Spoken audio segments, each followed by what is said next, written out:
आज की डेट में जो ये एवरेज नंबर है जो बच्चे आ रहे हैं हमारे पास चश्मे का टेस्ट करवाने, -10 क्रॉस कर चुका है। हम कोई अच्छी बात अगर करते हैं, कोई पढ़ी लिखी बात करें, सेंस वाली बात करें, तो वो चीज तो लोग सुनना चाहेंगे नहीं, है ना। There is no way to reverse myopia. Myopia सिर्फ सर्जरी से ट्रीट हो सकता है। There is no other alternative to treat myopia. एक कॉन्सेप्ट है 3D विजन का, जिसको हम स्टीरोप्सिस बोलते हैं। अब ये मग इधर पड़ा है, मुझे पता है कि ये इधर मेरे को 3 डायमेंशनल में दिख रहा है, बट कुछ लोगों में स्टीरोप्सिस भी पूरा नहीं बनता है। मतलब उनको अगर आप 3D इमेजेस जो मूवीज लगती हैं सिनेमा हॉल में, वो 3D वाले ग्लासेस आप उनको अगर देंगे, उनको दिखेगा ही नहीं कि वो 3D है। The youngest kid with diabetic retinopathy which I have scene, I think would be 13 years, 12 years और 13 years का, है ना, and bilateral blind. Even we are helpless in those conditions. आज के एरा में हर बच्चे के हाथ में स्क्रीन्स है, सो उनकी आई हेल्थ का हम कैसे ध्यान रखें? आई थिंक हर माँ बाप इस चीज से बहुत परेशान है and they are all worried कि बच्चों की आई में स्पेक्स ना लग जाए या उनकी हम ब्लू आई लेंसेज यूज करें ना करें, कैसे उनकी आईज को प्रोटेक्ट करें। So today we have doctor Ashish with us who will be telling us everything about kids eye care. So watch this episode till the end. So I wear glasses and so is my husband. और मैंने सुना है कि जो myopia होता है, near sightedness, वो genetically होता है, तो क्या मेरे बच्चों में भी आएगा? देखिए, ये डिपेंड करता है कि आपको कितना लेवल ऑफ मायोपिया है, है ना। इफ हम देखते हैं, जो अपने क्लिनिक्स में भी देखते हैं, जिनको चश्मे का नंबर ज्यादा है मायोपिया, अगर हाई मायोपिया है, तो डेफिनेटली उसका जेनेटिक प्रीडिस्पोजिशन होता है। बट मायोपिया सिर्फ जेनेटिक नहीं है। मतलब ऐसा नहीं है कि अगर आपके पेरेंट्स को या आपको अगर चश्मा नहीं है और बच्चों को नहीं होगा फिर कभी भी, ठीक है। तो मतलब उसके it is a multifactorial disease. उसमें जेनेटिक कंपोनेंट भी है, इन्वायरमेंटल कंपोनेंट भी है, इडियोपैथिक और भी अननोन फैक्टर्स भी हैं, डाइटरी फैक्टर्स भी हैं। तो देयर आर मल्टीपल फैक्टर्स जिसकी वजह से मायोपिया हो सकता है। बट हाँ, अगर आपको चश्मे का नंबर है तो काफी ज्यादा टेंडेंसी होगी कि आपके बच्चों में भी वो चीज आ सकती है। हाँ, बट ये डिपेंड करता है कि ये जरूरी नहीं है कि अगर आपको -2 का नंबर है तो बच्चों में भी -2 का होगा। उस तरह का कोई कोरिलेशन नहीं है। मतलब हाँ, they are always predispose to myopia.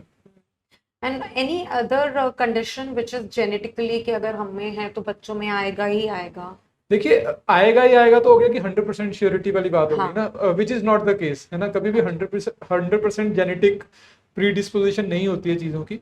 But हाँ, there are many eye diseases जो कि जेनेटिकली ट्रांसमिट हो सकते हैं। जैसे कि रेटिनाइटिस पिगमेंटोसा, जिनमें की जो वो बीमारी है जिसमें रात में दिखने में प्रॉब्लम होती है लोगों को। बहुत सारी कंजेनिटल इनहेरिटेड रेटिनल डीजनरेशंस हैं, मैकुलर डिस्ट्रोफीज हैं। इस तरह से ग्लूकोमा जिसको हम बोलते हैं, जिसमें आंख का प्रेशर बढ़ सकता है, वो हाँ, तो अगर वो पेरेंट्स में है ग्लूकोमा, तो बच्चों में भी वो आने की टेंडेंसी रहती है। तो ये कुछ बीमारियां हैं जिनका काफी वेल डिफाइंड जेनेटिक प्रीडिस्पोजिशन है आई रिलेटेड बीमारियों के अंदर। But not all I diseases, सब में नहीं होता है। बट हाँ, ये कुछ बीमारियां हैं जिनमें हो सकता है।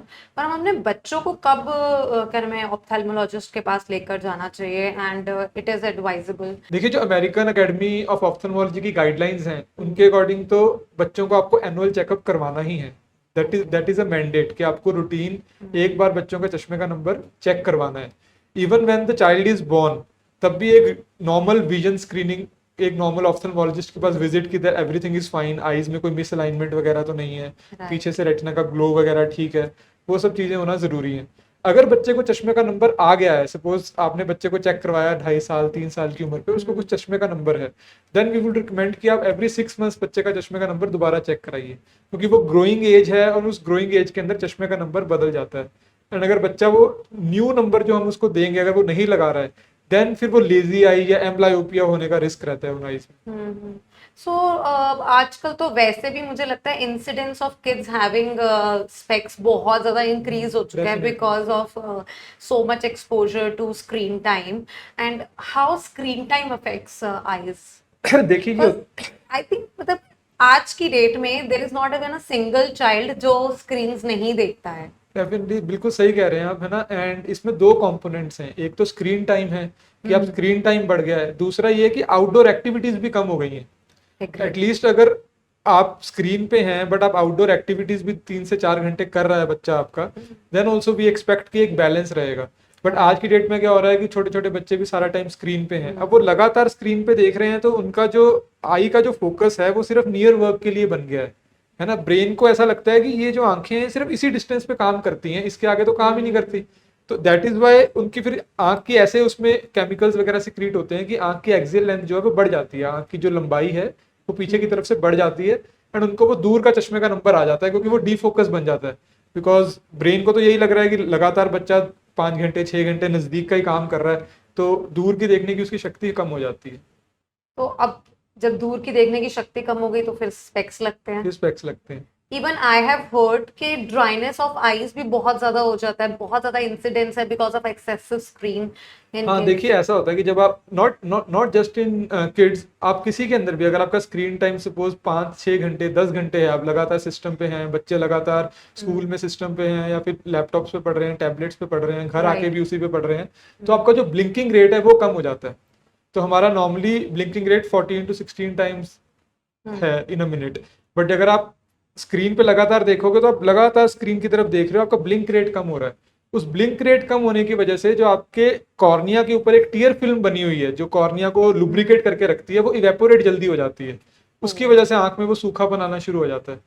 तो इसको तो देखो यही है कि स्क्रीन टाइम कम करना पड़ता है या फिर आप रेगुलरली लुब्रिकेटिंग ड्रॉप्स यूज करिए। तो बच्चों के साथ तो हम लुब्रिकेटिंग ड्रॉप्स यूज कर नहीं सकते, तो what else we can do you can to always, limit. वही है मैम, उसमें तो स्क्रीन टाइम कम करना ही वो है, जो अमेरिकन अकेडमी की गाइडलाइंस भी हैं, यहाँ तक कि WHO की भी जो गाइडलाइंस है वो यही कहती हैं कि लेस देन 3 इयर्स बच्चों को बिल्कुल भी स्क्रीन नहीं देनी है। मतलब 3 साल से अगर छोटा है आपका बच्चा, आपको उसको बिल्कुल भी स्क्रीन दिखानी ही नहीं है। अगर उसके बाद की एज में अगर मतलब 3 साल के बाद 1 आवर अ डे, मतलब 1 से 2 घंटे से ज्यादा स्क्रीन टाइम नहीं होना चाहिए, इंक्लूडिंग द टेलीविजन। मतलब ये नहीं कि आप राइट, मोबाइल बोलिए कि वो अलग स्क्रीन है, वो अलग स्क्रीन है, टीवी अलग स्क्रीन है। टैब अलग स्क्रीन हाँ है। नहीं, ऐसा नहीं है। टोटल जो स्क्रीन टाइम है वो हाँ, 1 से 2 घंटे से ज्यादा रिकमेंडेड नहीं है फॉर किड्स। पर आई थिंक बच्चे तो अभी क्या नाम है 2 2 घंटे 3 3 घंटे इकट्ठा बैठ के देख ही जा रहे हैं, देख ही जा रहे हैं। How in long run it will affect their eyes. देखिए, इट इज डेफिनेटली इफेक्टिंग। मैं आपको बताता हूँ कि जब आज से 10 साल पहले हमने अपनी प्रैक्टिस स्टार्ट करी थी, है ना, जब राइट। हम ऑप्थेल्मोलॉजी ट्रेनिंग स्टार्ट करी थी, तब जो एवरेज चश्मे का नंबर आता था, है ना, दैट वुड बी -3 -4, ऐसे मतलब एक एवरेज नंबर था। आज की डेट में जो ये एवरेज नंबर है जो बच्चे आ रहे हैं हमारे पास चश्मे का टेस्ट करवाने, -10 क्रॉस कर चुका है, -8 -10, इतना मोटा मोटा मतलब दे चश्मा। Are coming for the first time और -10। हाँ मतलब ऐसा भी है। प्लस इवन अगर उनके पेरेंट्स ने उनका एग्जामिनेशन 5 6 साल की उम्र में करवा लिया है, बट उस टाइम तक कभी ध्यान नहीं दिया, तो वो मायोपिया प्रोग्रेशन रुक ही नहीं रहा है, क्योंकि स्क्रीन टाइम तो रोक ही नहीं रहे हो आप, रोक ही नहीं रहे। बच्चों को बाहर भेज ही नहीं रहे हो खेलने के लिए, है ना। वो सारा टाइम स्क्रीन पे ही काम कर रहे हैं, स्क्रीन पे ही होमवर्क कर रहे हैं, स्क्रीन पे अपना एंटरटेनमेंट कर रहे हैं, कोई और गेम्स नहीं खेल रहे, सारी गेम्स भी स्क्रीन पे ही चल रही हैं। तो वो पूरा टाइम ब्रेन को यही लग रहा है कि हाँ भी बस नजदीक का ही काम करना है, दूर का देखने के लिए फिर विजन कम हो रही है। अच्छा, कुछ खाना ऐसा है, गाजर खाओ तो स्क्रीन हट ऐसा जाएगी? कुछ भी नहीं है। या एक व्हाट्सएप पे बहुत वायरल हुआ था, मेरी मदर इन लॉ ने भी बोला था कि सुबह सुबह उठ के ना अपना सलाइवा लगाओ। आई डोंट नो, वो तो आई थिंक हम कोई अच्छी बात अगर करते हैं, कोई पढ़ी लिखी बात करें, सेंस वाली बात करें, तो वो चीज तो लोग सुनना चाहेंगे नहीं, है ना। I agree to that. आप कुछ भी इस तरह की बातें अगर करोगे आउट ऑफ द वे जाके कि सलाइवा लगा लो, है ना, वो चीजें बहुत जल्दी वायरल होती हैं। आई थिंक ये जो recently, I think last 6 months 1 year में ये जो वीडियोस हैं about yes. Saliva having benefits in the या आई, वो काफी ज्यादा वायरल हो रही हैं on the social media, which is all false, है ना, ऐसा नहीं होता है। ऑब्वियसली सलाइवा, आप तो खुद डेंटिस्ट हैं, है ना, तो यू नो कि it contains so much of micro bacteria, है ना, माइक्रोबैक्टीरिया, और उसमें। Morning saliva is obviously they are more full of microbacterias and उन उसको आप लगाए देयर विल नॉट बी, मतलब वो कह रही है कि उससे कम हो जाएगा। नथिंग वुड हैपन, है ना। उसमें ये है कि देखो आप सारे का सारा, it is like a nidus of infection, है ना। मॉर्निंग सलाइवा जो है एब्सोल्युटली, यस, उसमें माइक्रो बिल्कुल। ऑर्गेनिजम्स हैं, बैक्टीरियाज हैं। आप सुबह सुबह उठ के डायरेक्टली उसको अपनी आंख में लगा रहे हैं, आंख में कंजंक्टिवा है, ब्लड वेसल्स हैं, obviously they are more prone to get infected, है ना, अगर आप इस तरह से राइट। रेगुलरली करेंगे।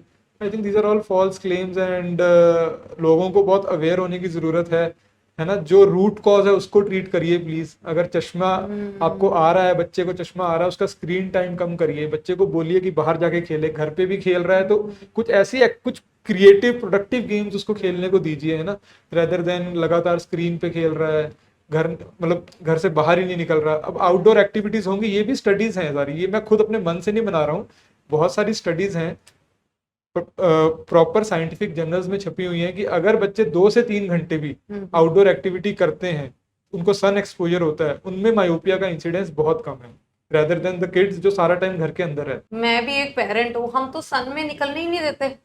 नहीं, वो गलत है।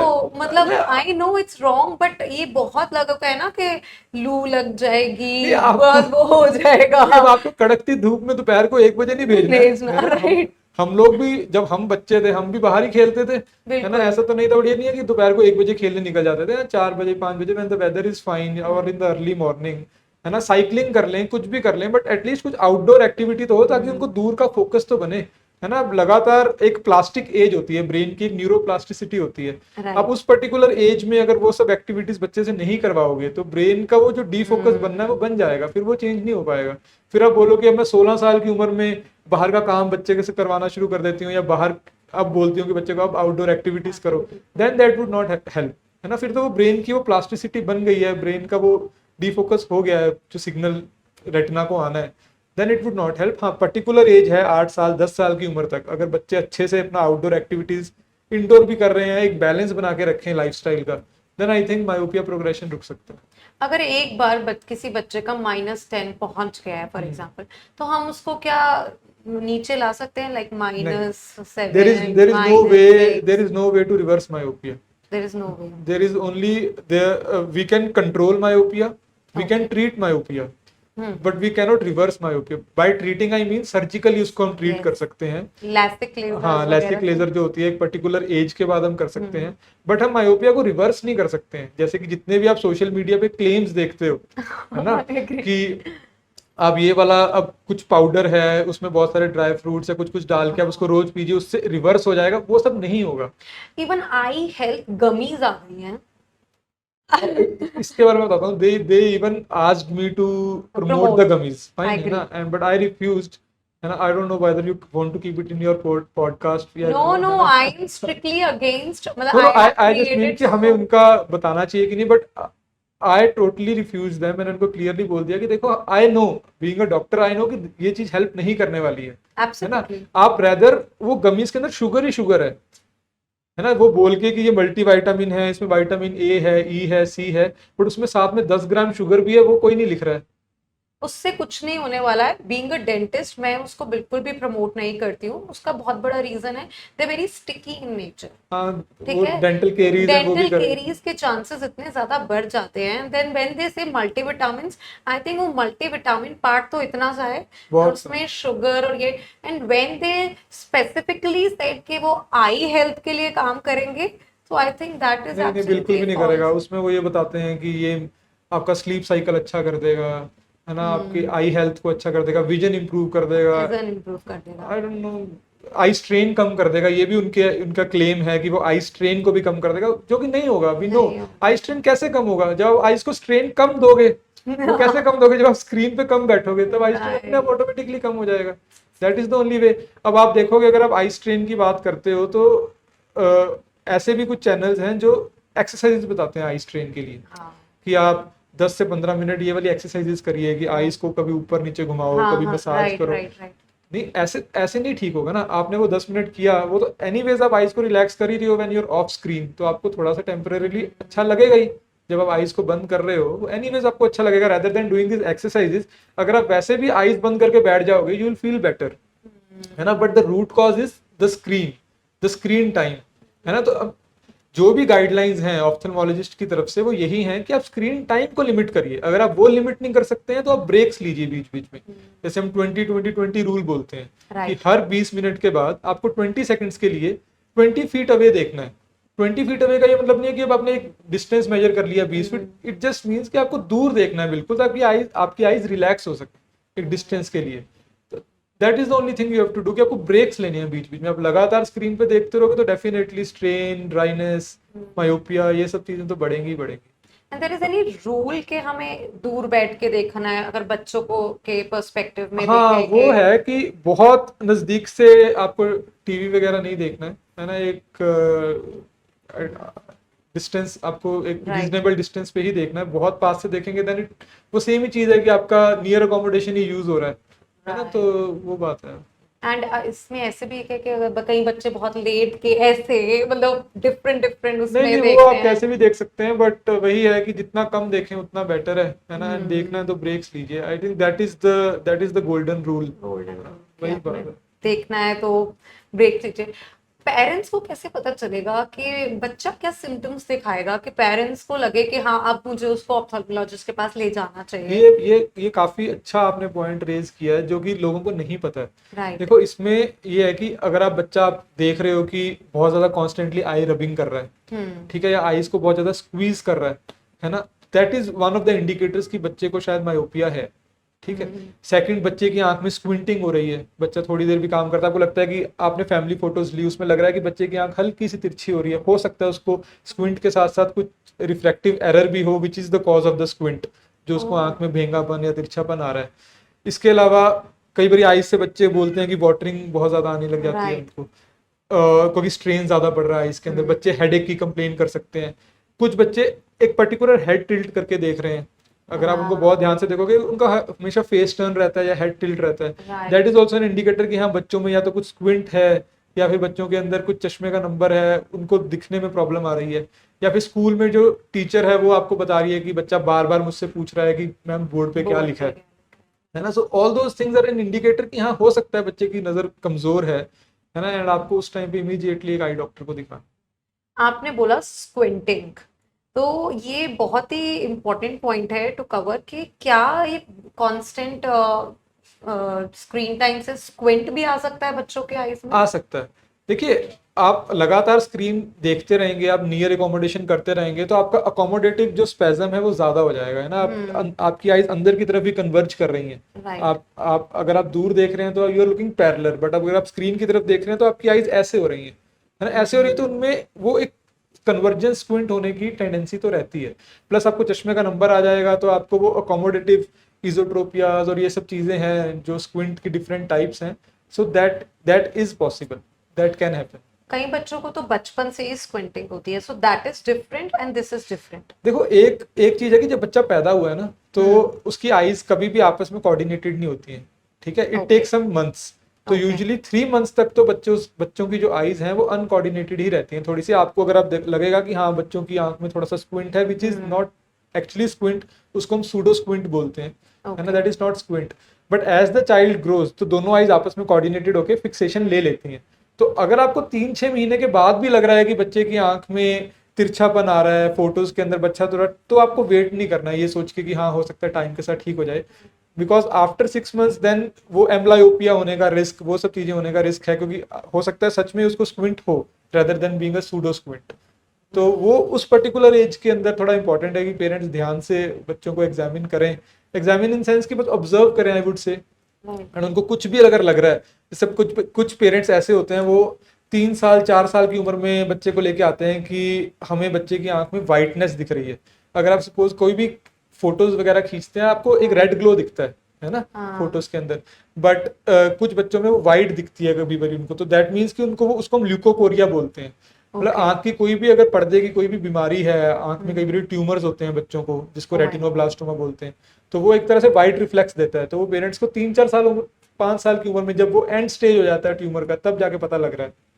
तो इसीलिए इट इज वेरी इंपॉर्टेंट कि साल में एक बार आप एक ऑप्थेल्मोलॉजिस्ट को जरूर विजिट कर लीजिए, स्पेशली ये किड्स को लेके, क्योंकि आज की डेट में मायोपिया जितनी जल्दी आप ट्रीट कर लेंगे, जितनी जल्दी बच्चे को चश्मा लगवा देंगे, उतना ज्यादा कम चांसेस हैं कि उसका प्रोग्रेशन होगा, उतना कम चांसेस है कि उसको लेजी आईज होंगी।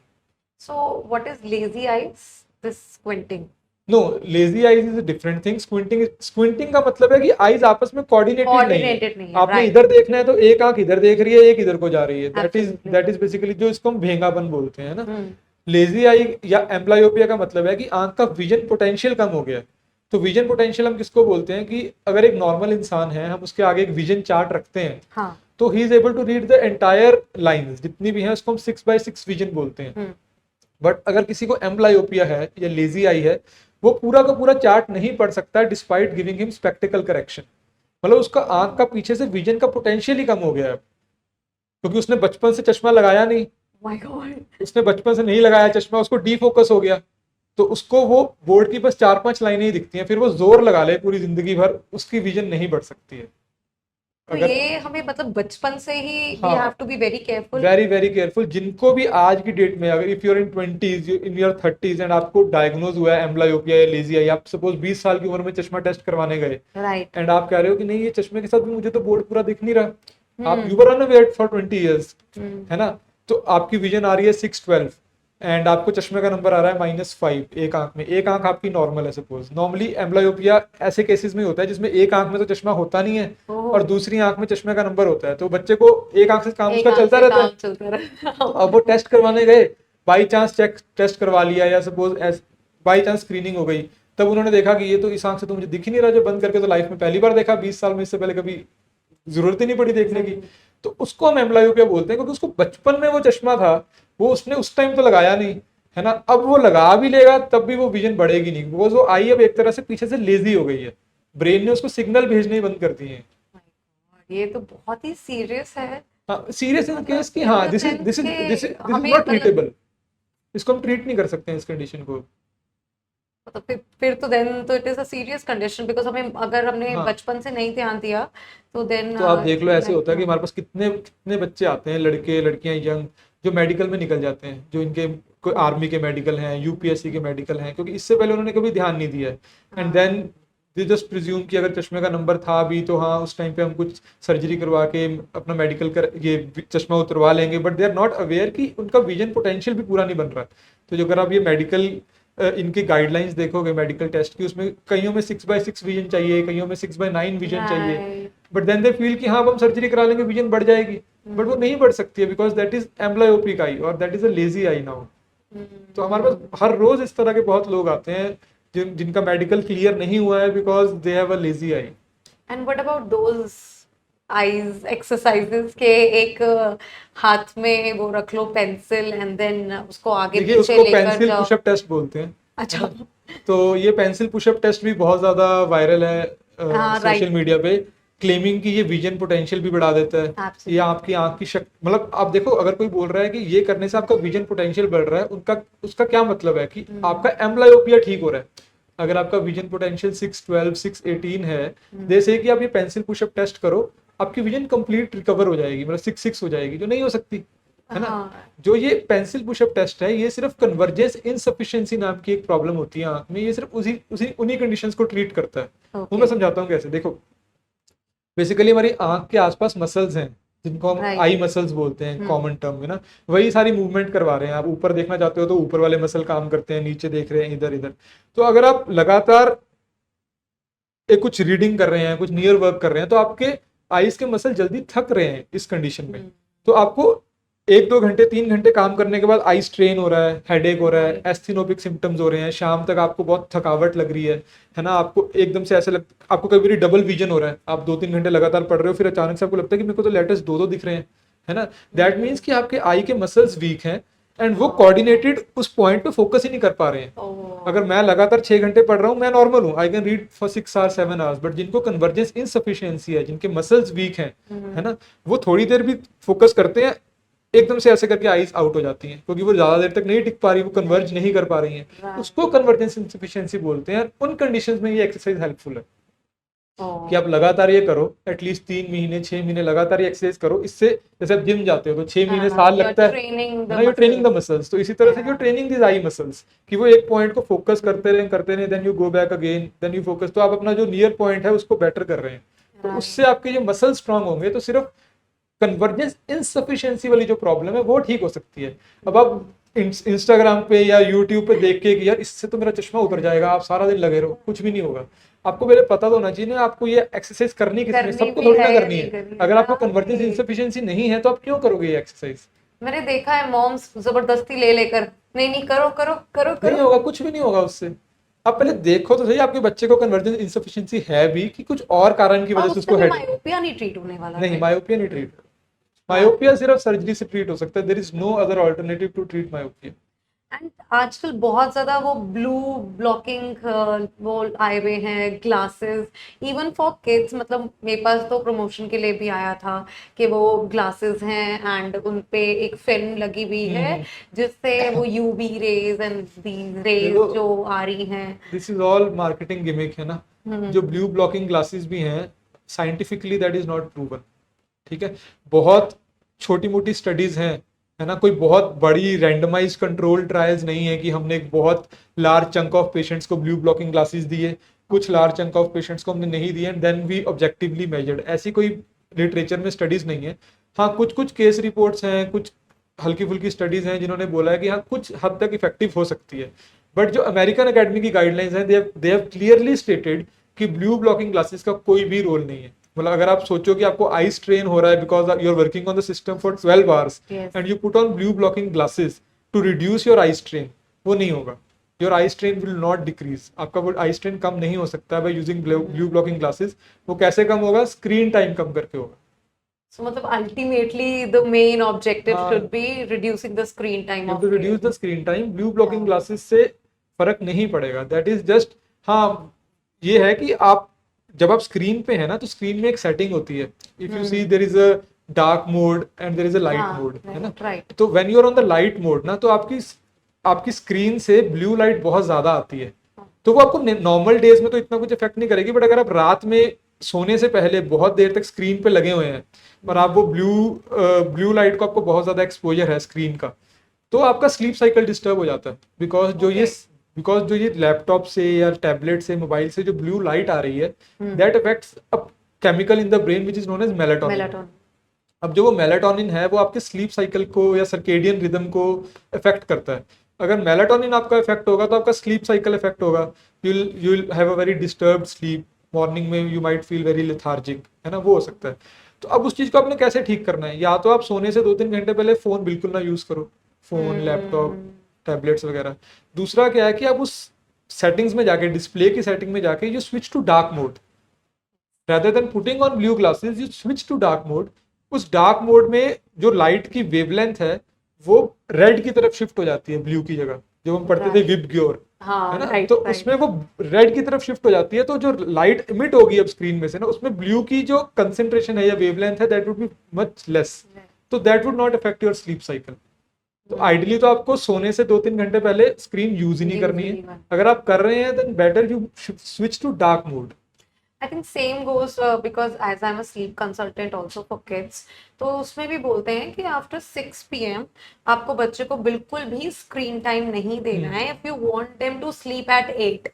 या वही 2 घंटे वाली बात 2 घंटे वाली बात है कि मतलब 6 बजे के बाद बिल्कुल भी स्क्रीन टाइम ना दो, तभी वो बच्चा आराम से, उनका मेलाटोनिन जब सिक्रीशन हो रहा है तो वो आराम से विंड डाउन होके सो पाएंगे। अदरवाइज ऑब्वियसली कॉर्टिसोल हार्मोन आएगा and then their sleep cycle will be disturbed। Right. And how important it is to make them wear sunglasses अगर हम उनको बाहर लेकर जा रहे हैं to prevent them from UV rays and all। सी एक बच्चों में तो कोई बहुत ज्यादा, to be very frank, UV rays related problems आती नहीं है, है ना। हाँ, definitely protection from UV rays is recommended. A good quality sunglasses जो यूवी रेज को ब्लॉक करते हैं, वी रिकमेंड कि वो आपको यूज करने चाहिए, प्रोवाइडेड आपका आउटडोर काम है। आज की डेट में तो लोगों का आउटडोर काम ही नहीं है। 15 घंटे से तो आप भी अंदर ही बैठे हो, मैं भी अंदर ही बैठा हूँ, है ना, हम तो धूप में निकल ही नहीं रहे। बट अगर आप जा रहे हो बाहर बहुत, तो आपको डेफिनेटली सनग्लासेस यूज करने चाहिए, चाहे वो बच्चे हैं चाहे बूढ़े हैं, कोई भी है। बिकॉज जो एज के साथ आईज में डीजेनरेटिव चेंजेस आते हैं, कैटरेक्ट बनता है, मैकुलर डीजेनरेशन होती है पर्टिकुलर एज के बाद, बच्चों में नहीं होगा वो, पर्टिकुलर एज के बाद उसका जो प्रोग्रेशन है वो डेफिनेटली यूवी रेज के एक्सपोजर से बढ़ता है ना। कैटरेक्ट बढ़ता है, मैकुलर डीजेनरेशन बढ़ती है, कुछ और कंजंक्टिवल डीजेनरेशन होती हैं हमारे आंख में, टेरिजियम जिसको बोलते हैं, वो बढ़ता है, बट वो बच्चों में नहीं होगा, डेफिनेटली नहीं होगा, क्योंकि वो एक डीजेनरेटिव प्रोसेस है, वो एज के साथ डीजेनरेट करेगा। बट हाँ, अगर आपको यूवी एक्सपोजर भी बहुत है तो उसकी टेंडेंसी या उसका प्रोग्रेशन रेट बढ़ जाता है। तो that is why we always recommend कि हाँ सनग्लासेस आपको यूज करने हैं, है ना, बट उसके लिए आपको पहले सन में जाना भी है। अब कमरे में बैठ के सनग्लासेस लगाने से कुछ नहीं होगा। सो आउटडोर एक्टिविटीज के लिए अगर हम अपने बच्चों को भेज रहे हैं, like some kids are playing too much football or they are into some physical activities, great, then they should be wearing हाँ, they can wear the protective equipments, जो भी protective gears हैं, स्विमिंग कर रहे हैं तो उसके लिए जो भी स्विमिंग के लिए सनग्लासेस हैं या जो भी उनके वो प्रोटेक्टिव गियर्स हैं, दे शुड बी यूज्ड। बहुत ज्यादा धूप में खेल रहे हैं तो डेफिनेटली इफ प्रोवाइडेड, हाँ कोई हिंड्रेंस नहीं है स्पोर्ट्स, अब ऐसा नहीं होना चाहिए सनग्लासेस लगा के खेल रहे हैं और फील्ड ऑफ व्यू ब्लॉक हो रहा है या कुछ हो रहा है, मतलब हाँ, provided everything is fine, fine. You can always use. How uncorrected vision can affect their child development? देखिए इसमें तो अनकरेक्टेड विजन से वही है कि आपका एम्प्लायोपिया हो सकता है, लेजी आईज हो सकती हैं। हाँ, उसके अलावा तो अगर विजन बहुत ज्यादा कम है या फिर आपका 3D विजन भी नहीं बना, एक कॉन्सेप्ट है 3D विजन का जिसको हम स्टीरोप्सिस बोलते हैं। अब ये मग इधर पड़ा है, मुझे पता है कि ये इधर मेरे को 3 डायमेंशनल में दिख रहा है, हाँ, बट राइट, कुछ लोगों में स्टीरोप्सिस भी पूरा नहीं बनता है। मतलब उनको अगर आप 3D इमेजेस जो मूवीज लगती हैं सिनेमा हॉल में, वो 3D वाले ग्लासेस आप उनको अगर देंगे, उनको दिखेगा ही नहीं कि वो 3D है। अच्छा, देर आर ऐसे, people who are affected by this problem कि हमारे लिए बहुत नॉर्मल है क्योंकि हम जब भी वो हाँ, ग्लास लगाएंगे हमें वो 3D में दिखती है स्क्रीन, राइट, है ना, राइट, वो राइट, 3D ग्लासेस लगा के। बट जिन लोगों का स्टीरोप्सिस कम है, जिनको डेप्थ परसेप्शन नहीं है, उनको वो 2D में ही दिखेगा। तो अगर आपको स्टीरोप्सिस अच्छा नहीं बना है, आपको बचपन से विजन कम है, आपकी स्टीरोप्सिस डेवलपमेंट नहीं हुई, आपको स्क्विंट हो गया, which all all these things are inter related, है ना। आपकी विजन कम है तो आपका स्टीरोप्सिस भी कम हो सकता है, जिसको हम स्टीरोप्सिस मतलब कि डेप्थ परसेप्शन। तो आपकी जो राइट, 3D की डेप्थ परसेप्शन है वो भी कम हो रही है, तो आपकी हैंड आई कोऑर्डिनेशन भी कम हो रही है, आपकी कॉग्निशन भी कम हो रही है। मतलब आपको जो फाइन मोटर मूवमेंट्स करनी है, अब मैं बोलूँ कि यहाँ से नीडल उठानी है बहुत बारीक, जिसको डेप्थ परसेप्शन ही नहीं है उसको दिखेगा ही नहीं कि नीडल हल्की से एलिवेटेड है ना। हाँ, उसके लिए तो वो 2D स्ट्रक्चर है ना। राइट, तो these are the problems the kids can actually face जब वो बड़े होते हैं लोग, है ना। तो उनको वो डेप्थ परसेप्शन नहीं बनती है कुछ लोगों को। सो आई थिंक इसके लिए बहुत इंपॉर्टेंट है कि हर साल हम ऑप्थेल्मोलॉजी के पास जाएं यू जाएं। Must visit I doctor, Yes. Just a routine checkup. एक विजन करेक्ट, एक विजन होगा, आई प्रेशर होगा, उसमें आपका चश्मे का नंबर होगा अगर आ रहा है। Those are some very basic things which have to be done. And contact lenses है, किड्स के लिए भी कॉन्टैक्ट लेंसेज होते हैं? किड्स के लिए होते हैं, डेफिनेटली होते हैं, प्रोवाइडेड कि patients can, I mean provided parents can take care, है ना। हाँ, देखो एक बार आपने लगा दिया बच्चे की आंख में कॉन्टैक्ट लेंस, ही और शी विल बी कंफर्टेबल, तो आपको बस रात में उतारना है। बट समटाइम मिस हैंडलिंग होती है ऑब्वियसली, यहाँ बड़ों को लगाने में इतनी प्रॉब्लम हाँ, होती है।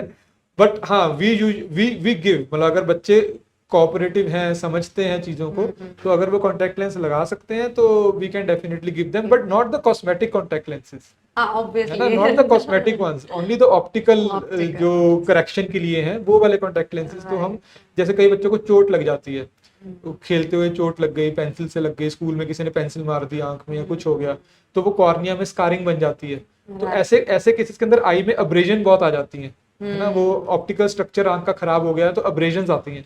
ऐसे केसेस में contact lenses are very helpful. अगर वो बच्चा कॉन्टैक्ट लेंस लगा के देखता है तो उसको दुनिया ही अलग दिखती है, मतलब Oh. काफी क्वालिटी ऑफ विजन उसकी बेटर हो जाती है। तो इन इन कंडीशंस में हम बहुत कॉमनली प्रिस्क्राइब करते हैं कॉन्टैक्ट लेंसेज बच्चों को।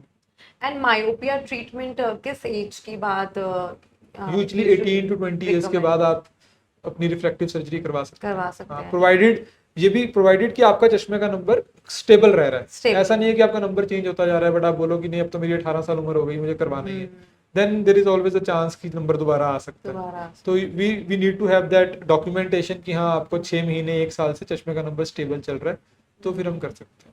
एंड अच्छा, इससे मैं अपना एक केस डिस्कस करती हूँ। सो मेरे साथ क्या हुआ था, 19 ईयर्स की, आई वाज 19 ईयर ओल्ड जब मैंने रिफ्रैक्टिव सर्जरी कराई थी, and LASIK I was in second year, ठीक Okay. है। उसके बाद ऑब्वियसली अभी तो थर्ड ईयर बचा है, फाइनल ईयर है, देन पोस्ट ग्रेजुएशन में गए, एंड उस बीच में क्या हुआ, मेरे को दोबारा से नंबर आ गया। नंबर आ गया, हाँ। बिकॉज आई थिंक वो बहुत ऑब्वियसली स्टडीज हैं तो पढ़ना तो है ही, मतलब इसका भी कोई वो होता है नहीं, कि देखो, ज्यादा, तब से मुझे ऐसे लगता है कि क्योंकि मैंने उस टाइम पे बहुत ज्यादा स्टडीज थी तो स्टडीज कंप्लीट करने के बाद कराना चाहिए था। नहीं ऐसा नहीं है। देखो इसको हम रिग्रेशन बोलते हैं बेसिकली ना, रिग्रेशन Okay. ऑफ मायोपिया, कि आप जो हम चश्मे का नंबर उतार रहे हैं वो उस पर्टिकुलर पॉइंट ऑफ टाइम पे उतार रहे हैं आपका, ठीक है। ओके, बट आईज की जो शेप है, जो माइक्रो स्ट्रक्चर है आंख का, कॉर्निया हो गया, पीछे रेटिना हो गया, आंख की एक्सियल लेंथ होगी, लंबाई होगी, वो ऑब्वियसली विद एज चेंज होती जाएगी, अब उसको नहीं रोक सकते हो। आंख की शेप चेंज होगी, थोड़ी बहुत भी चेंज होगी, चश्मे का नंबर दोबारा आ सकता है।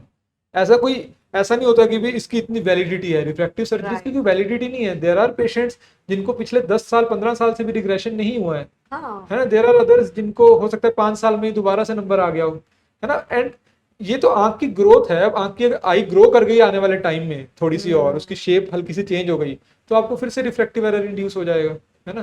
फिर आपको वो नंबर आ जाएगा वापस से थोड़ा बहुत। तो मुझे हमेशा से ही लगता रहा कि तब कराना चाहिए था जब मेरी नहीं ऐसा दादी। नहीं, नथिंग लाइक दैट, ऐसा कोई जरूरी नहीं है। हाँ। Secondly I want to ask कि किड्स में भी डायबिटीज होती है, hmm. So and diabetic retinopathy is very common and very very. Diabetic glaucoma is very common, so ये बच्चों में भी होता है अगर इफ देखिए किड्स हैव डायबिटीज फ्रॉम मतलब तो जो स्टार्टिंग? जो यंग, जो डायबिटीज ऑफ द यंग है, मतलब जो यंग लोगों में डायबिटीज है, not exactly kids but young young लोगों में जो डायग्नोज होता है उसको टाइप 1 डायबिटीज बोलते हैं, जो राइट, इंसुलिन डिपेंडेंट होते हैं। जो इंसुलिन। उनमें जो सेवेरिटी ऑफ डायबिटिक रेटिनोपैथी है that is much much more than type 2 diabetics. अच्छा। उनमें डायबिटिक रेटिनोपैथी का प्रोग्रेशन बहुत जल्दी देखा जाता है। वो सर्जिकली करेक्ट करनी भी मुश्किल है प्रॉब्लम्स। Oh my उनमें God. जो ब्लड आता है आंख में या खून की नसें बनती हैं डायबिटीज की वजह से, that is very severe. Basically अगर किसी टाइप 2 डायबिटिक को वो प्रोग्रेशन होने में 5 साल 10 साल लगने हैं, टाइप 1 में हो सकता है वो 1-2 साल में ही हो जाए अगर उसने अपना डायबिटीज नहीं कंट्रोल किया है। तो severity of the disease is more in type 1 diabetics than type 2 diabetics. Second, जो आपने डायबिटिक ग्लूकोमा बोला, diabetic glaucoma as such is not an entity. हाँ, diabetes can be a risk factor to cause glaucoma, but diabetic retinopathy itself is an entity, which means कि diabetes की वजह से आपको retinopathy directly बन सकती है पर्दे में। तो type 1 diabetic retinopathy is very very severe as compare to type 2। तो इसीलिए हम टाइप 1 अगर कभी भी डायग्नोज करते हैं, है ना, सो हम उसको, it is like alarm for us, and हम उसको as soon as possible treat करते हैं उन कंडीशन। मतलब कि पहले तो उन्हें अपना ये डायबिटीज कंट्रोल में रखना है, स्ट्रिक्ट कंट्रोल किड्स को, में। एंड डायबिटीज कंट्रोल में रखना है, and then simultaneously eye checkup eye regularly, checkup regularly. Because it is very alarming. मतलब I was not even aware कि इतना सिवियरिटी हाँ, मतलब होता है। उनमें उनमें ज्यादा है। अगर हम टाइप 1 डायबिटिक्स जो हैं, जो यूजुअली यंग पेशेंट्स में है, आई वुड नॉट से ओनली किड्स, क्योंकि the youngest kid with diabetic retinopathy which I have scene, I think would be 13 years, 12 years और 13 years का, है ना, and bilateral blind because of diabetes, है ना, and may be I think 1 year या 2 years के span में ही the diabetic retinopathy started, seriously लिया नहीं उस चीज को, and then developed an end stage diabetic retinopathy. तो आई थिंक 13 और 12-13 years की वो लड़की थी। And then she will be blind throughout. हाँ, there is no treatment now.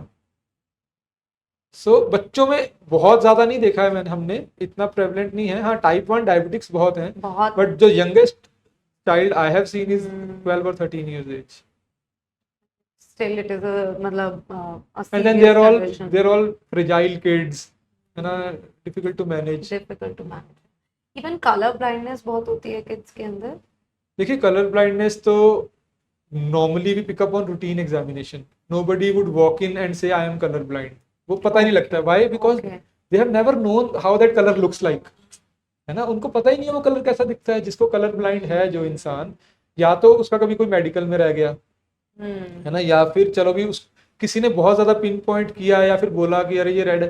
तो मोस्टली कलर ब्लाइंड लोगों को पता ही नहीं है कि they are colour blind firstly, है ना। जो माइल्ड वैरायटी ऑफ कलर, हाँ बिल्कुल ही कलर ब्लाइंडनेस आ गई है कि कलर्स अप्रिशिएट ही नहीं हो रहे, तो that is a different thing, but normally उनको पता ही नहीं लगता है। मोस्ट ऑफ द कंडीशंस में हमने जितने भी कलर ब्लाइंड यूजुअली पिक किए हैं, या तो वो रूटीन एग्जामिनेशन में पिक हो जाते हैं, या किसी मेडिकल एग्जाम में पिक हो गए, या फिर उनको आंख में कोई ना कोई कंजेनिटल प्रॉब्लम है कलर ब्लाइंडनेस से रिलेटेड, उनकी विजन भी कम है, तो जब वो चेक करवाने आए तब हमने देखा तब कि आपने and colour blindness is also not treatable, not treatable. मुझे पता चल रहा है कि ऐसी बहुत सारी चीजें आर नॉट मतलब treatable. Even we are helpless in those conditions. अब जितनी भी आई की कंजेनिटल प्रॉब्लम्स हैं, एंड स्टेज प्रॉब्लम्स हैं, ऑप्टिक नर्व की प्रॉब्लम्स हैं, बच्चों में कई बार ऑप्टिक नर्व की प्रॉब्लम होती है, या ब्रेन में कोई इन्फेक्शन हुई, वो उसने सीधा ऑप्टिक नर्व को इफेक्ट कर दिया। ब्रेन में बच्चों के ट्यूमर होता है कई बार, वो ऑप्टिक नर्व को इफेक्ट कर देता है। Patient is blind for life, उसमें कुछ नहीं कर सकते। ऐसी कौन कौन सी चीजें हैं कि अगर वो बचपन से बच्चे को आई विजन नहीं है तो मतलब कोई ऐसा है कि उससे See, करेक्ट भी हो सकता नहीं, है? विजन तो देखो वापस नहीं आता है, but normally what we advise the parents is कि आप इनको ब्लाइंड स्कूल में डालिए, है ना।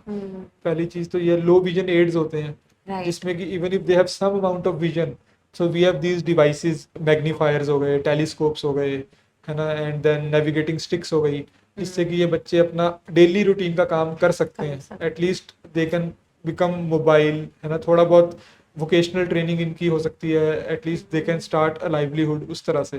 But what we have seen is कि most of this kids they have a very high IQ, मतलब अगर आप देखेंगे, इनसे बात करेंगे, they would be much smarter than their counterparts who have vision. To be very frank, I don't know इसमें कोई स्टडीज पब्लिश्ड हैं कि नहीं, but this is my own personal experience कि जब हम इस तरह के बच्चों को देखते हैं, 10-12 साल के बच्चों को जो एक्चुअली में जिनकी विजन बहुत कम है या कंजेनिटल मालफॉर्मेशन है आईज में, and if we talk to them the way they talk to us, उनको अपनी मेडिसिन ऑन टिप्स याद होती हैं कि मैं ये वाली ड्रॉप डाल रहा हूँ सर, मैं ये वाली ड्रॉप डाल रहा हूँ. Even the parents don't know कि कितना Right. सर इतने परसेंट 5% डाल रहा हूँ, 1%, 2 times डाल रहा हूँ. मतलब this is my personal experience and I think many of my colleagues would also agree to this कि इन लोगों का जो आईक्यू है इन बच्चों का, दैट इज वेरी शार्प. सो हमने उस टैलेंट को वेस्ट नहीं होने देना है. Obviously now nothing can be done for the vision, but Right. हाँ इनको वोकेशनल ट्रेनिंग में, ब्लाइंड स्कूल्स में, and I think they can do good in life अगर इनको प्रॉपरली ट्रेन किया जाए. राइट. एंड बहुत ही छोटे बच्चे जब होते हैं, बिल्कुल ही इन्फेंट, एक बहुत ही कॉमन प्रैक्टिस है विच एवरीबडी मतलब रूरल एरिया में ज्यादा है कि काजल लगाते हैं और सुरमा लगाते हैं. Is it advisable and how it affects? See, what is the idea? आंखें बड़ी हो जाती हैं? बड़ी कैसे बड़ी हो जाएंगी? आई डोंट नो. मतलब आईज ने वैसे भी विद एज ग्रो करना ही है. एक पर्टिकुलर एक्सियल लेंथ अचीव वो आई करेगी with age. The normal axial length ranges from 22 to 24 millimetres, है ना. उससे लंबी नहीं होती है आंख. हाँ, जिसको मायोपिया बढ़ गया है उसकी आंख और लंबी हो सकती है. राइट. बट काजल लगाने से देखो क्या हो रहा है कि एक तो आईज में इन्फेक्शन होने का रिस्क है. ठीक है, यहाँ पे हमारे ग्लैंड्स हैं, they are the oil glands जो आईज को लुब्रिकेट करने के लिए ऑयल सिक्रीट कर रहे हैं, है ना. आप उनको ब्लॉक कर रहे हो. ठीक है, फिर आप काजल को अच्छे से रिमूव नहीं कर रहे, हर रोज भर भर के काजल लगा रहे हो. वो सारा का सारा काजल आंख के अंदर डिपॉजिट हो रहा है, आंख के अंदर वाली तरफ, लिड के अंदर, Lid के कंजंक्टिवा अंदर. के. वहां से बच्चे को एलर्जी हो रही है उससे, वो कॉन्टिन्यूसली आई रबिंग कर रहा है. सो आई वुड से कि टोटली अवॉइड करना चाहिए बच्चों में. तो even in the adults also भी से कि जो अगर आप आई मेकअप वगैरह कुछ कर रहे हैं, जस्ट मेक श्योर कि आप उसको कंप्लीटली रिमूव कर रहे हैं अच्छे से, है ना. एंड जितना हो सके उतना उसको अवॉइड करिए, है ना. बाकी बच्चों में तो जो भर भर के काजल लगता है वो तो does not make any sense. Yeah, I think that was a very insightful session. Thank you so much, Thank Dr. you. It was Harshi. my pleasure, man. It was very insightful.